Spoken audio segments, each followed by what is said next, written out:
I'm reworking my resume to fit your template. I tend to get caught up on trying to craft the perfect language before moving on and constantly question whether it's highlighting the right things, best practices or strategies or tips for writing bullets to get this done and not drag the process on. Love this.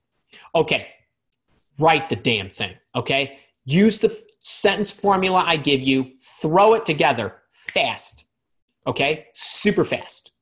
Watch it, take the template, put your stuff in, okay? Just version 1, get it down, all right? Then go back, sleep on it. Don't, like, you can write it in an hour, all right? Sleep on it, go back to it and look at it, all right? Now, take another iteration. Did I answer the questions Andy was asking me, the 7 different ones for a bullet? Did I market myself effectively? Do I really need this in here? Does this tell me anything or add anything? If I didn't know what I did, what would this look like? I'd give it to my wife. I'd give it to my boyfriend. I'd give it to my girlfriend. I'd give it to my dogs. Just look at it, right? What kind of stories does this tell? And then tweak it and then send it, okay? For 90% of you, the magic is not in the resume. It's where you get your resume and to whom you get your resume. Most of my community, okay, like demographically, the age brackets of the people in the premium programs, meaning, so the people that we actually have record of, the people that come, the people that tell me how old they are, what they do, all that good stuff. 90% of you, the resume is the least of your worries. It really is. It's the tactical steps that you take in getting your resume to the right person where people are falling short. Now, there are people in my premium programs that are college students and young professionals that don't have as much tenure. They're not in the late 30s to the late 60s demographic, or they're not very senior. That's okay too. All these principles still apply. And everything I'm telling you about getting your resume to the right spot still applies.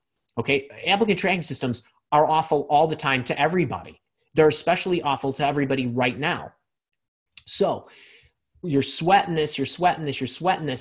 What you need to do is you need to get a good draft and you need to start testing it. You need to get it out. But if you're sending it into through JobScan and you're looking at it, okay, if you're getting good matches, cool.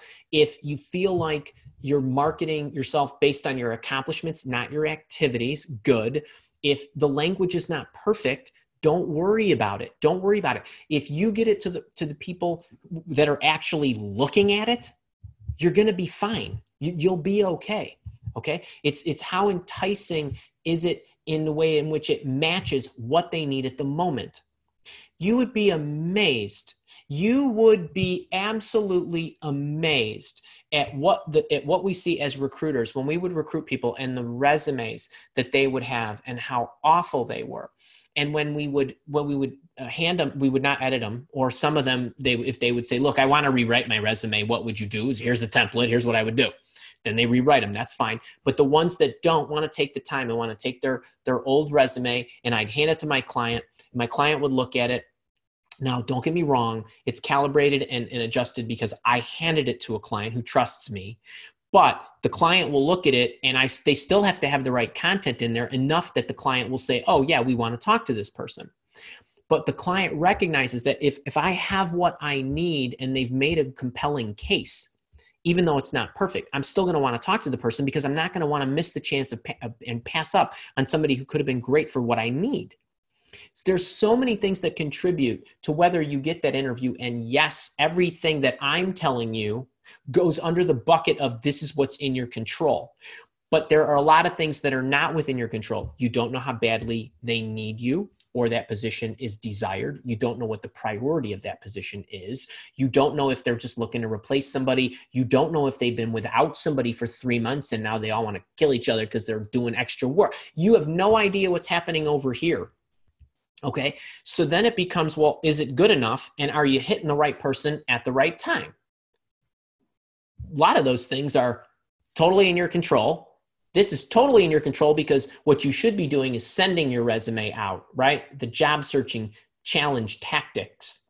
And then what happens over here is totally out of your control. It's totally out of your control.